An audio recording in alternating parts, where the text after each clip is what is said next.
It's really a complex question. It's not at all obvious. I happen to love screw caps. Screw caps and corks both solve a mechanical problem of keeping the air out of the bottle of wine.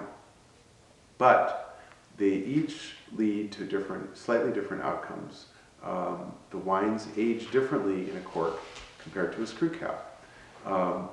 Screw caps are less oxygen permeable than corks. They still emit a little bit of oxygen. And on the other side of it, corks are pretty oxygen exclusionary. The main difference is that corks will allow the wine to be more presentable at an earlier age. The flip side of it is I truly believe that the equivalent wine sealed in a cork versus a screw cap will not live nearly as long. I believe screw caps will live, wine sealed in screw caps will live 50% longer than the same wine with cork. But they are more backward when they're young, they're less expressive, and it takes a longer time. They have sort of more of a latency period. It takes a while for them to kind of come out of their shell. In fact, they can be very, very backward when they're young, and that's the potential downside of screw caps. The upside is that they will live much, much longer and ultimately redound to becoming more complex wines. So it really depends on how the wine is used. I mean, you can also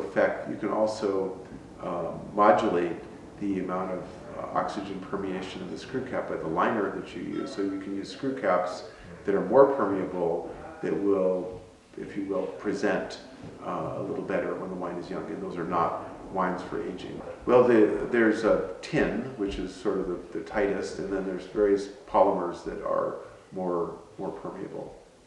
Any other closures that interest you?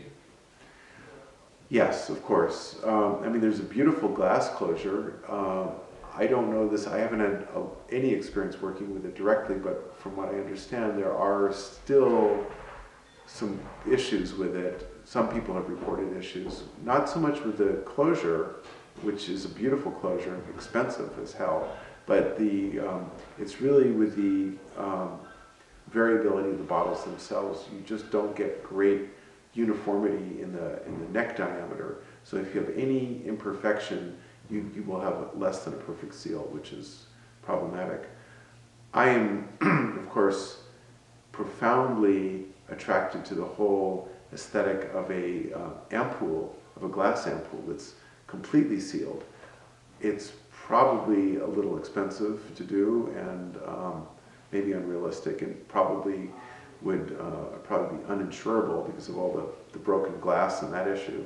But if you could seal a bottle completely with glass, that would be very, very cool, and do it safely. That would be interesting. Any closures that you're just adamantly opposed to that shouldn't even be on the market?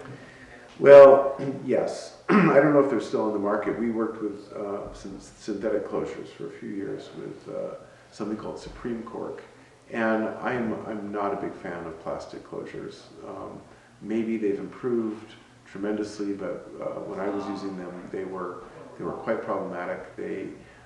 Wines were okay for a few years, but really tended to evolve very, very quickly. They oxidized quite quickly.